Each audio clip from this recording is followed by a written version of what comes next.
আসসালামু আলাইকুম গাইস, দেখেন আজকে বাজার থেকে দুটো ব্রয়লার মুরগি, একটু রুই মাছ এগুলো কাটিয়ে এনেছে।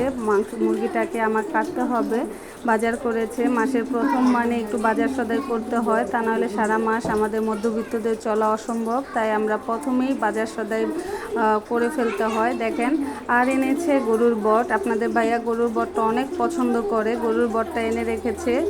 এটাকে কেটে বেছে ধুয়ে ছোট ছোট পিস করে, দেখেন ছোট ছোট পিস করে কাটছি। আজকে অনেক ঝামেলা, অনেক কাজ। এগুলো কেটে বেছে পরিষ্কার করবো। এর ফাঁকে রুই মাছগুলো মশলা মাখিয়ে ভাজা বসিয়ে দিয়েছি, কারণ আপনাদের ভাই অফিসে চলে যাবে। দেখেন ভুনা করে ফেলেছি রুই মাছটা। মাছটা ভুনা সবাই করতে পারে।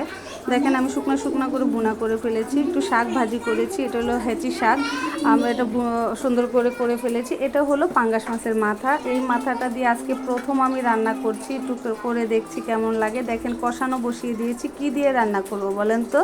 আমার ছাদ বাগান থেকে একটু কলমি শাক, একটু পুঁই শাক, একটু মিষ্টি কুমড়ার ডগা এগুলো নিয়ে এসেছি।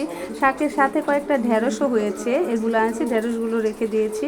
দেখেন মাথাটা সুন্দরভাবে কষানো হয়ে গেছে। এই দেখেন আমার টাটকা সবুজ সবুজ শাক দিয়ে আমি আজকে এই পাঙ্গাস মাছের মাথা দিয়ে মাখা মাখা করে রান্না করব। শাকগুলো এত সুন্দর, আমি একদম টাটকা নিজের হাতে পেরে এনে শাকটা বসিয়ে দিয়েছি। দেখেন যে কত সুন্দর মাখা মাখা সুন্দর হয়ে গেছে।